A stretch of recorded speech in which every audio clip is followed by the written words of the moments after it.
Last weekend, the state cycling individual time trials were held here, and at the event, a cyclist came up to one of our athletes and said, "I want to know what's in TriVelo's drink bottles because I want some." And while this is a very nice compliment, this is because across 7 different age group categories, we had 6 podiums, including 3 gold medals, a silver, and 2 bronze, as well as a 4th place.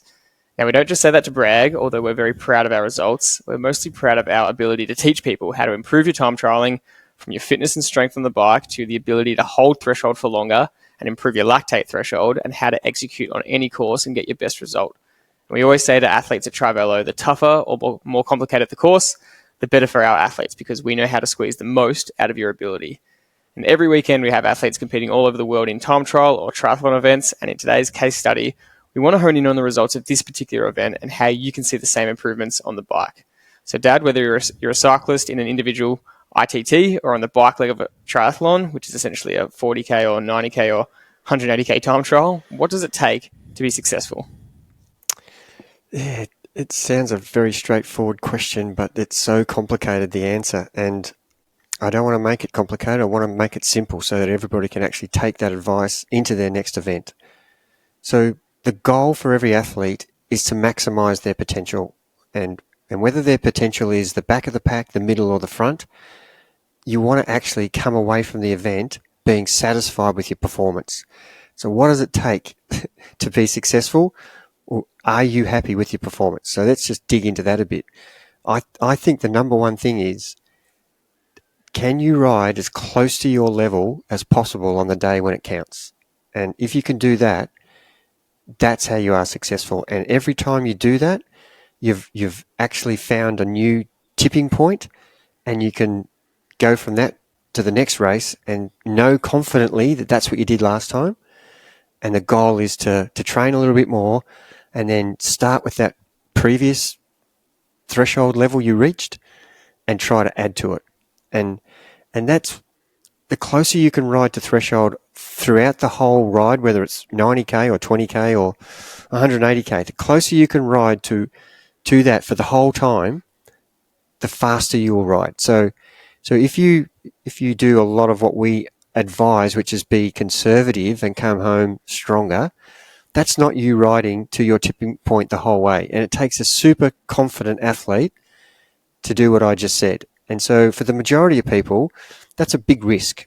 And the risk is it's got huge consequences around that. If you tip over that point, you will actually have a poor performance, and you'll feel very average. Like we talk about negative splitting, be stronger at the end. You feel great. You enjoy that feeling of passing other people who have gone too far on their race day. So I'm wanting you to be just under that tipping point, and the sign of a good rider and the successful rider will be that one person who can remain right there and for the whole time. And that's as simple as it should be. Start the ride and stay as close as you can to your tipping point, and at the end unleash everything so you tip over the edge with 50 meters to go, and you will have been a successful rider on that day, and you'll probably reach the potential that you should reach for that session. I love that word tipping point instead of the word threshold in this instant, because not every time trial is going to be at your threshold. For the 20k time trial, sure, you are riding as close to your threshold as possible and over. If it was a 1 hour time trial, you would be hoping to hold exactly at your threshold. But the ability to do that is very tough. Just because you're riding for an hour doesn't mean you'll be riding at the power that we know your ability to your threshold is for that whole time. But the reason I love the word tipping point is because in a 40k or 90k or 180k, your tipping point is actually, depending on the length, a percentage of that threshold. So for the 180k, your tipping point might be at 75%, and so your goal is to ride right at that tipping point for the whole 180 kilometers, which I really love. And of course, if it's a 20k time trial, what you're talking about is going over the tipping point to get the most out of yourself at the end. But if it's in a triathlon, you won't be doing that. You'll be staying at your tipping point because you need to be able to run afterwards. Yeah, and it's important to understand that, the tipping point is you understanding what your form is on that current day. And you could have been sick 4 days earlier. And so your actual tipping point might be back a bit from where you would have expected it to be had you been 100% healthy. And as people know, we don't advise people to race when they're not quite 100%. But, that's a tough task in itself to stop people who are motivated from actually putting a number on. But the good rider will still have a great day if they perform to the feelings they have on that particular day. And I'm watching the Olympics. I'm watching the Tour de France women's race at the moment, and seeing people being interviewed after the race and saying, I had good legs today, and so I feel like I can give my best today. And other people are saying, oh geez, I felt really average in the first half of the race, and then my legs came good, and therefore I was able to change my expectation and ride to new levels. And that's someone who's really in tune with how their body's reacting to the stress you're trying to impact on your body when you need it to work for you. And so you have to be aware of, yes, these are my numbers that I know that I've trained to and I should be able to race to, but is it going to happen today? Have I timed my my potential ability to maximize my result on this day? Have I tapered well, and have I peaked on the right day? And watching some of the Olympic athletes who have performed really below their level, it's super disappointing that they actually have got the peak wrong, got their taper wrong, got their peak wrong, and they've missed out by 2 or 3 weeks. And that's part of being successful as a time trialer or as a racing competitive athlete, is not only knowing where your point where you can't go over, it's understanding how you feel on any given day. Yeah, that's such an important point. I think if you do some really good work, too far out from the race, and you did see this with a lot of Olympic athletes, not just in cycling but in running as well, they just couldn't hold that form, a month out from the Olympics all the way through. And it was really good to see some other athletes like Jess Hull break the world record 3 weeks out, and then be able to maintain that form and hold that right through to the Olympics. That was really, really special. So if we look at the athletes over the weekend, so the first point is, riding as close to your tipping point as possible. That person is going to reach their potential. The next point is execution. So yeah, if we look at the athletes over the weekend as case studies, we had athletes with sort of 3 types of results. Even though we had really good placings, it's not all about placings, and you're more interested in the execution. Whether they came first or fifth, you're more interested in the execution of the athlete's performance. Yeah, it's a great topic to talk about, and I'm about to send out an email with some results so that each of our athletes can see what the other athletes in our squad, how they executed. And to be fair, out of the 6 athletes in this particular event, I think there were 3 firsts and some seconds and a third. So most people got the outcome of placing. That's one thing you talk about is, did you get the placing you want? But more importantly, as you said, how did you achieve that? Did you do a really good execution, or did you stuff it up and still manage to win? So we had all 3. We had all 3 examples. I had people who got the win, but their execution was not as good as they could have done. And that's probably, you're not going to ever say lucky. You're going to say that they were fortunate that someone else didn't cash in on the fact that they made mistakes during that event. And, that's actually a sign of a very successful athlete who still doesn't perform to their potential and still ends up with a result like a victory. So we want to make sure that our athletes, enjoy the result and don't take that away from them. So the first thing I'm going to say to the athletes is, congratulations everybody on some great results, but let's see what we can learn from the weekend's data. And so I'm highlighting in my email that, some of our riders rode way too hard early, even though that's drummed into them, but it happened to be slightly downhill from the start with a tailwind.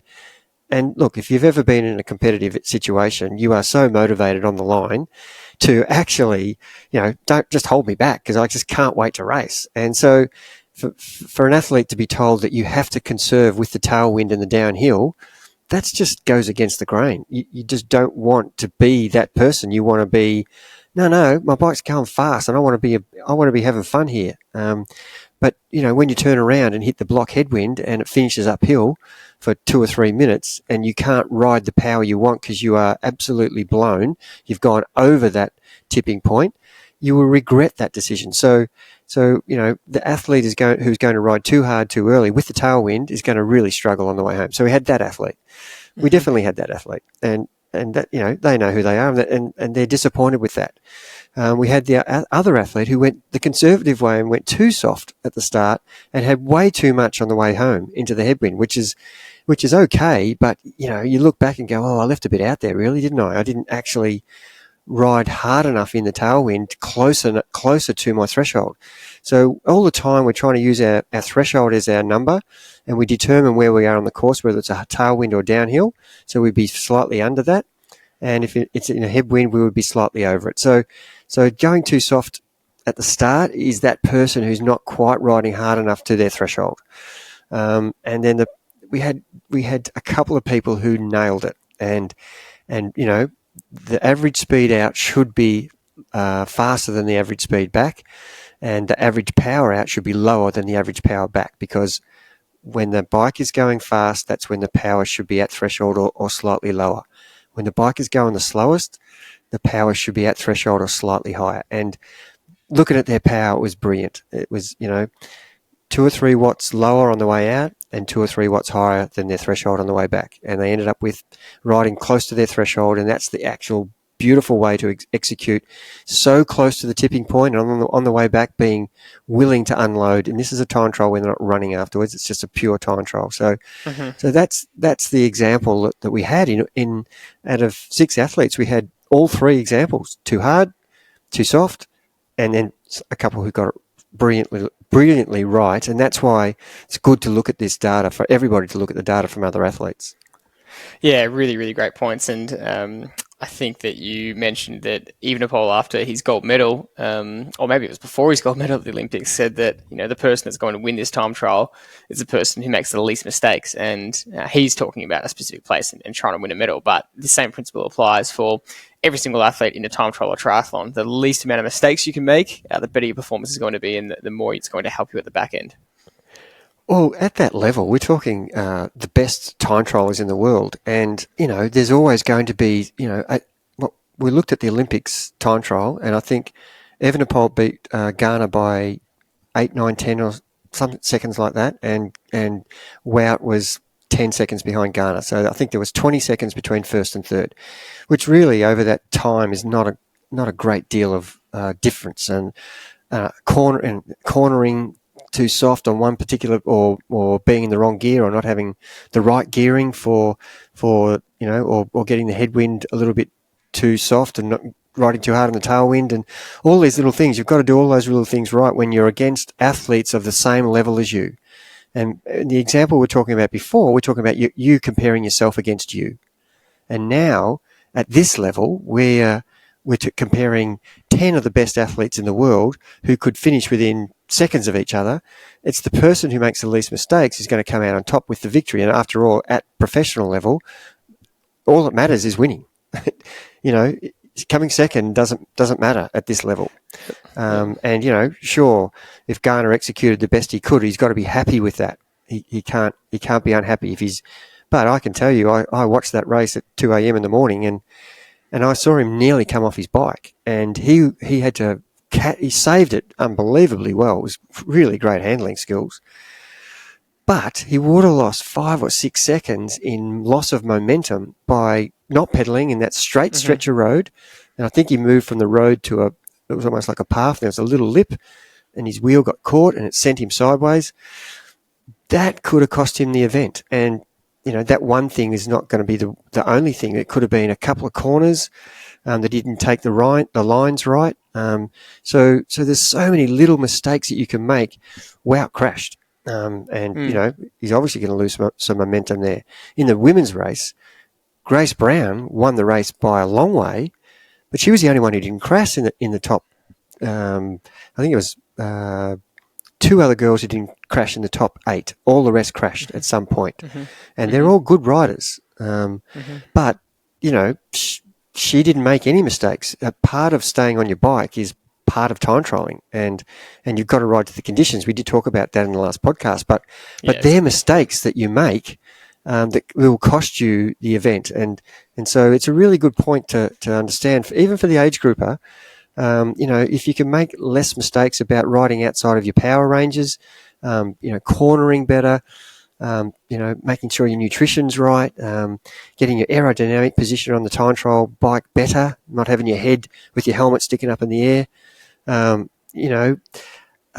making sure you've got the right stuff on metrics stuff. That's not a word. Making sure you've got the right metrics on your bike computer, that you're reading the right information, and concentrating on where you are on the course. They're all little things that are going to allow you to get the best result, to be able to ride as close to that tipping point as possible.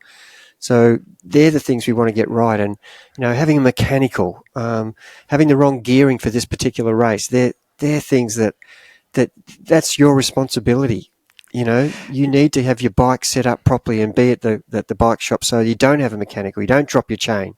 You don't go to the race where you need a 54 chain ring because you're riding 8 kilometres with a downhill tailwind, and you don't want to be spinning out your gearing at 105 RPM because you don't have a big enough gear to ride. These are really important things that you should understand about the course you're about to ride on. Yeah, the mechanical thing is so true. And Grace Brown, who had a perfect race in the Olympics, didn't crash and won by a long shot, just had the opposite experience a couple of days ago in the Tour de France time trial, where she had a puncture. It was only a 6 kilometre time trial. She had a puncture, and a lot of people, and I saw someone counted the time from when she put her hand up to say she had the puncture to get her bike change to getting back on the bike, and it was something like 25 to 35 seconds of momentum lost by the time she got back up to momentum, and she ended up only being 26 seconds behind Demi Vollering, who won the stage. And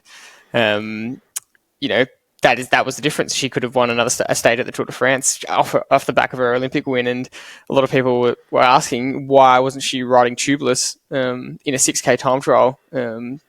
Why was that tyre choice the best setup? Because potentially that could have saved her. And the puncture might have been so bad that she had no shot anyway. She might have needed to change bikes regardless, but maybe the tubeless setup would have allowed her to keep riding and not have to stop and take out the win. So, and we had our own athlete at the Worlds last year have a mechanical, same thing, lose momentum, kind of did the maths himself about how much momentum he lost, and he ended up becoming, I can't remember if it was you can tell me now. Instead of fourth second. Yep. Instead of second at World's age group, on the podium, and it was a mechanical, so that's harder to justify whether that was your own fault from the setup or whether that was just something that was out of your control. But no matter what, you're always. I spoke to him the other day, and he's still pissed off with that, and still thinks about it at night. About if that didn't go differently, he could have had second at Worlds. Yeah, and I think the question is, what can you do to make sure that you are successful? And these are the things we're trying to point out. And it's just there's so many things, and when you start digging deep, and it's great because we've got more examples of people who are doing things well, and we probably want to talk about that next. Yeah, I think the next part is we've spoken about what the goal is. It's to be able to ride at your tipping point and execute well, but then it's the question. Okay, well, how do you get there? What changes are important in training? What do you need to do to become a better time trialer? Yeah, I don't even know where to start there, Jordy. There's just so many points that we need to bring up, obviously a training program is crucial to getting that right, and spending time if you're trying to be a better cyclist, whether you're a triathlete or a pure cyclist who does road races and time trials and criteriums. We're talking about cycling here as an example. We could be talking about running as well and swimming. You still need to have that ability to sustain your effort in training. And if you don't do that threshold type of training, you won't be able to replicate that when, people say to me, oh, why do you need so much threshold riding in training when I'm riding bunch rides where it's all over-under efforts? Well, if you look at the majority of races, there's a lot of times you watch on the pros, I think Tour of Flanders, Paris-Roubaix, the winner time trialled for the last 20K at threshold. That's happened time and time again, where they break away and they have to actually time trial to win the road race or the one-day stage race that they're doing. That happens more times than a bunch sprint. And, so yes, you've got to be a really good sprinter to win a bunch sprint. But if you've got your bunch sprint, reasonably well, and you don't have the ability to ride in a break at threshold, you've only got one trick, really, one weapon in your arsenal, But if you can sprint and time trial and ride hill climbs and corner well, it doesn't matter what the course throws at you or what the scenario is in the race. You can actually respond because you're a good time trialer. You can ride at threshold. You've practiced your sprinting, you've practiced your cornering, downhill descending, you've practiced your hill climbing. You want to be good at all those things. So no matter what happens in the situation in a race, you don't want to be that person who says, I have to keep this race together because my only thing I can do well is sprint. Or you don't want to be that rider who says, I have to break away because I can't sprint. You should be getting good at all those things. And one of the things you do in training, how do we get better at that? We ride threshold in training. And as much as people don't want to do that, because it's really hard, and you're really replicating, getting close to that tipping point in training. But that's the best way to actually improve. And that's the thing that we push a lot is, getting guys to ride, finding out what their threshold number is and training as close to that tipping point as possible so that as each week and month progresses and into years, that tipping point threshold, as we talk about so many times in our podcast case studies, Johnny started at 240 watts and now he's at 290. So instead of being a 33k an hour rider, he's a 38k an hour rider. These are examples of what they've done with their threshold riding to enable them to be such a better bike rider all round. Let's go through a specific example then from someone from the weekend, and one of our athletes, Sean, is a great case study who had those exact numbers. He came to us as a 33 kilometre an hour rider and has been with us for a few years, and in those years has had some major interruptions with crashes where he was out for a long time, really extended periods of 6 to 12 months. But he keeps coming back and keeps building on his fitness. And he just rode 38.9 kilometers per hour over the weekend, the fastest speed he's ever ridden. And so what are some of the differences for him that's allowed him to become a better time trialer?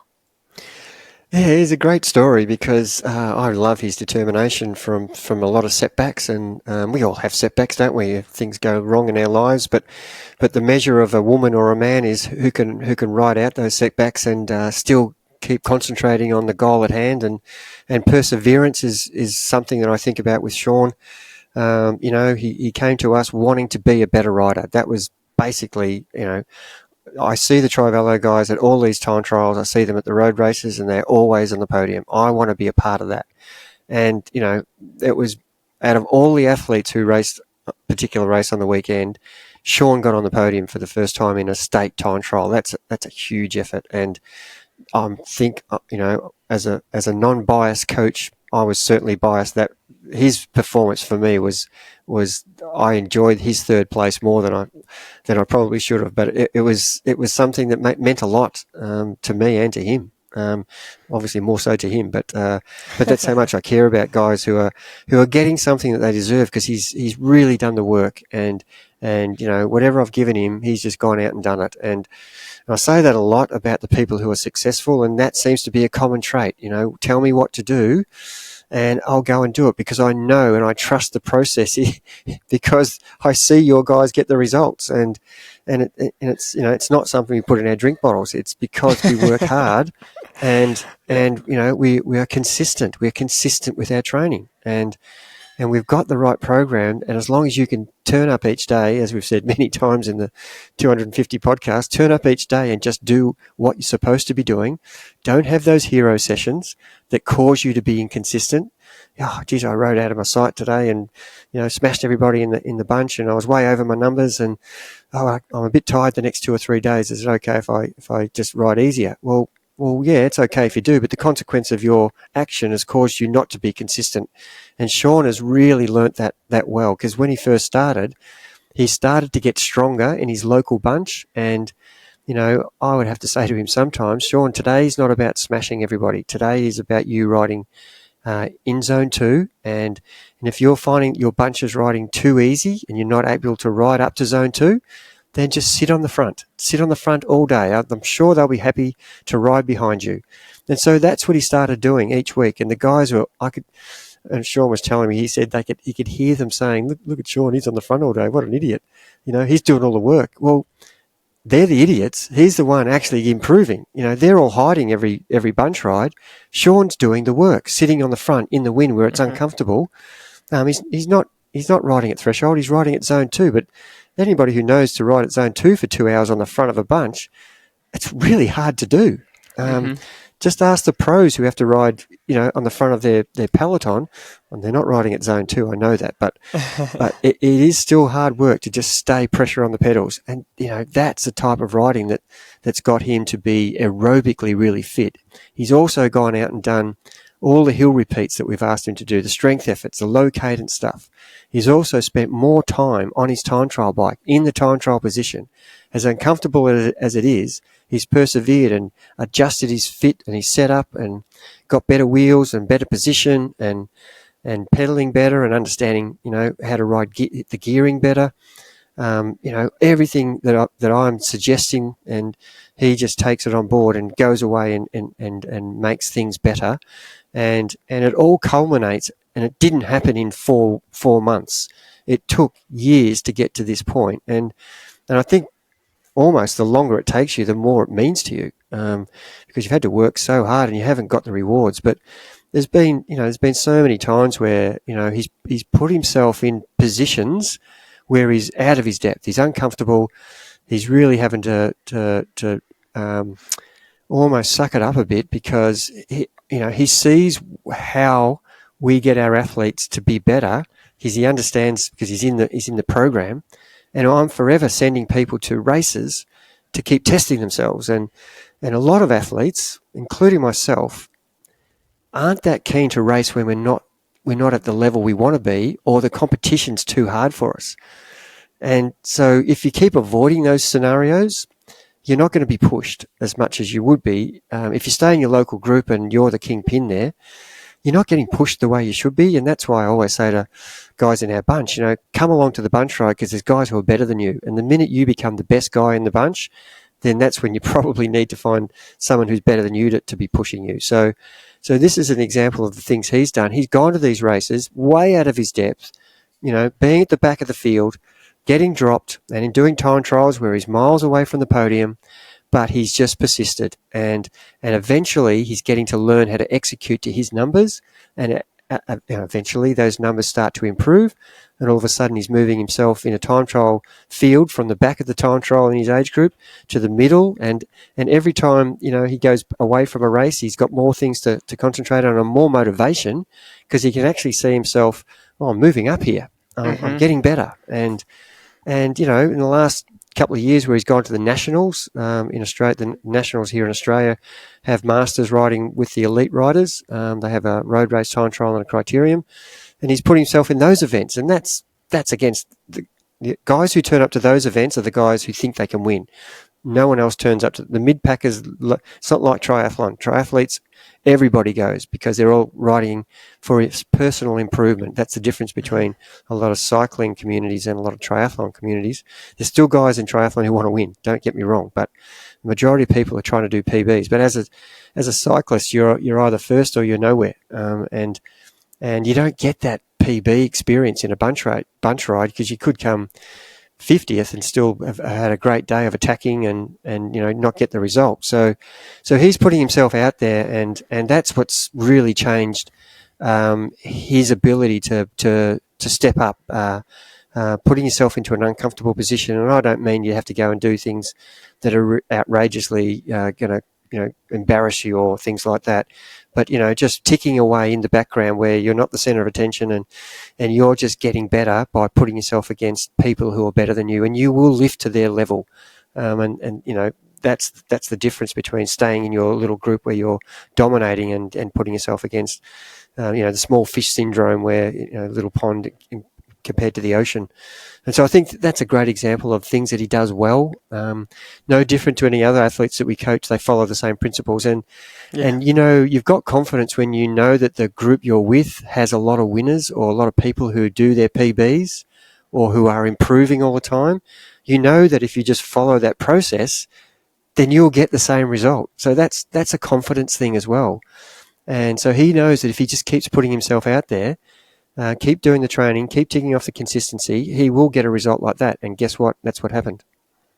Yeah, and it's so satisfying for him, as a 60-something-year-old now to be riding as well as he ever has, compared to the start of the program, and achieve now his first podium at that state level. I think that's just a phenomenal experience to have and to enjoy. It's just so worth it. So to finish off, I have some last few questions on some specifics around time trialing, and a lot of people then ask for, okay, so if you improve your fitness and you learn to execute well and do the basic principles of conserving and knowing when to push harder in the power compared to the wind or the terrain, and then push and go easier in the power compared to the wind and terrain. But what about on technical courses, which a lot of triathlon races or time trials have, where do you rate cornering, coming into the corner, coming out of the corner, taking the corners hard in terms of time gains versus risk, compared to the long straight sections? Where are you putting down the power, and where for age groupers are you trying to find time? Because we saw Demi Vollering won by 6 seconds in the stage a couple of days ago, and she was railing the corners. It was nerve-wracking to watch how hard she was going into them, and I believe she was just gaining the time there. It looked like they were all pretty similar in terms of the straights, and she was able to win a stage that way, but we don't necessarily recommend that for age groupers. So where do you rate kind of the cornering and in terms of time gains?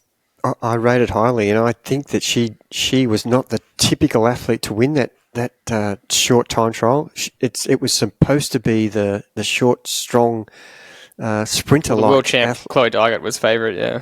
Yeah, so she wasn't meant to be one of the favourites there. She's an unbelievable rider, so why shouldn't she be? But I think that actually answers that question. It means a lot, and I think Remco Evenepoel did a great job on the Olympic Games time trial, and I remember we watched Jonas a year ago at the Tour de France win the time trial and put time into Pogačar, and you remember the camera was on him on all those corners, railing on those corners, and he was getting 4 or 5 seconds out of all. He had great course recon. He'd done that course so many times, and so had the others.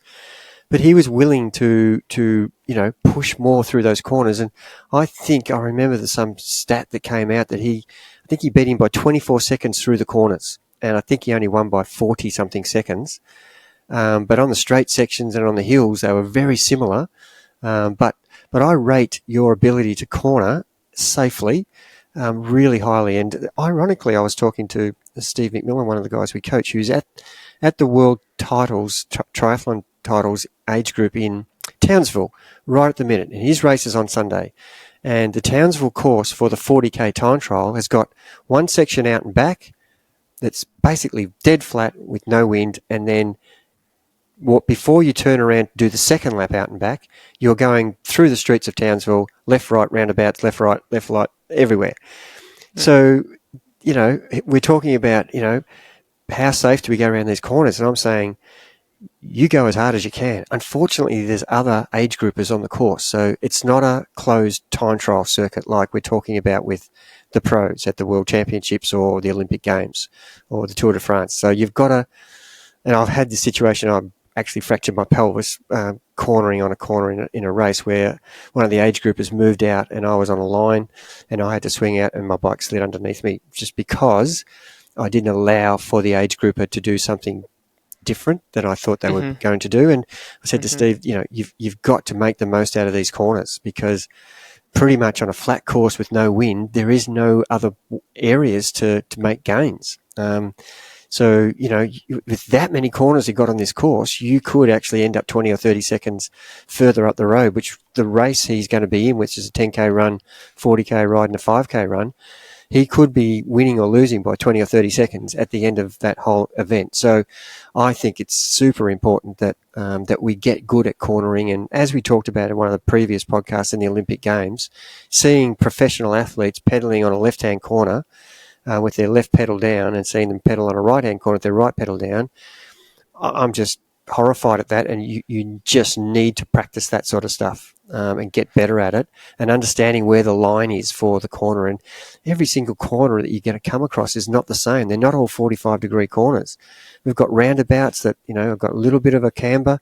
Some roundabouts have got off camber. Some, where Vollering crashed on this morning's stage, they went round a roundabout, and instead of coming out of the roundabout straight, they actually turned left out of the roundabout, which is what caused the crash in front of her. And so, she actually managed to hold it up because the girl in front of her was crashing, but the girl behind her ran into her, which caused her to crash. So they're things that you want to be good at, skillful at, but sometimes it's out of your control when people are crashing. But the point is, if you get really solid at knowing where your tipping point is, where your bike can be leaned over, then you can make 1 or 2 seconds. And if you've got 10 corners in one lap of a course, there's 20 seconds. And most time trials are won within 5, The last time trial series that we had, one of the guys lost by 0.05 seconds in our group. So, do some corners a little bit better, and there's a win. You got to do a lot of things well, but exactly, that is important. And the last point I want to ask to finish off is about heart rate, because as much as the plan is to how can you ride conservatively and ride just below that tipping point, the point is you're trying to find your tipping point, and that you really have to remind athletes that when we say conservative, we're not saying hold back until the last couple of minutes and then go all out. That's kind of not that's going to result in the outcome you said before, which was too soft, And so you can actually use your heart rate. You want to be on the limit the whole time. You don't want to be conservative as in you got heaps to spare. It's using that. What do you think about using the heart rate to really establish that you're on your limit? Yeah, it's a tricky one because there's a couple of things that go wrong with the heart rate as compared to using power and to feel. So the heart rate, when you start, your heart rate is going to be, for example, if your average heart rate for your time trial, Jordy, is 175 beats per minute, it's going to take you, from when you start the time trial to the 4th minute or the 5th minute before you get from it's resting on the start line. Mine's probably a little bit of adrenaline, so it's at 90. So it's going to take me 3 or 4 minutes to get to 120. Whereas if I just concentrate on the power, the first couple of pedal revolutions, I'm at my threshold power. And so if I was going to go by heart rate, I would be having to ride flat out. I would be riding way over my VO2 to get my heart rate to get it to 175. And that would destroy my race. So there's a problem straight away. So the next problem is, are you really well tapered? And if you see your heart rate higher than it normally is for threshold because you're well tapered, and that happens a lot. When you're well tapered, you can push higher heart rate. So if you see your heart rate, it's now 182, you've got a decision to make. Am I going to blow up in a minute because it's at 182? I've never been here before. So there's a problem with heart rate again. Whereas the power is, I know my threshold is 210, and maybe I feel good I can push 212, and I trust it. Whereas heart rate, is it a hotter day? And therefore my heart rate for 210 watts used to be 175 beats per minute. For 210 today, because it's 35 degrees, 210 today, my heart rate's 180. So what do? Do I slow down? So there's all these issues with heart rate. But I think once you're into the event and the conditions are good, I think the heart rate can be trusted. For a guide, it's the last thing I'm looking at. If I look down and I see my heart rate's at 183 instead of 175, and I'm feeling good, guess what? I'm going, you beauty. I'm not holding back. Here I am. I'm smashing my PB heart rate here, and I'm going to go harder. It's not something that's going to hold me back if I know that I'm finishing the event there.